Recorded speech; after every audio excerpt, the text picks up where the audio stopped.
Time and distance একদম প্রথম অঙ্ক।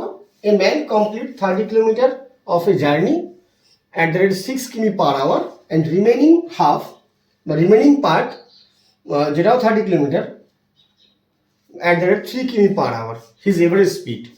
তাহলে আমরা প্রথম 30 কিলোমিটার এভারেজ স্পিড মানে কি বুঝি?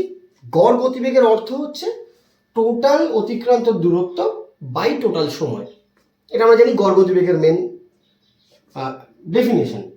তাহলে প্রথম 30 কিলোমিটার গেছে ও কিভাবে? 6 কিমি পার আওয়ার গতিবেগে। তাহলে 30 কিলোমিটার সময় লেগেছে 30/6 5 ঘন্টা। পরের 30 কিলোমিটার কি করেছে? 3 কিমিতে গেছে পার আওয়ার গতিবেগে, 3 কিমি পার আওয়ার। যদি 3 দিয়ে ভাগ করি তাহলে 10 ঘন্টা সময় লাগে। তাহলে ওর টোটাল সময় লেগেছে 15 ঘন্টা এবং 10 ঘন্টা, মানে 5 ঘন্টা এবং 10 ঘন্টা 15 ঘন্টা টোটাল সময়।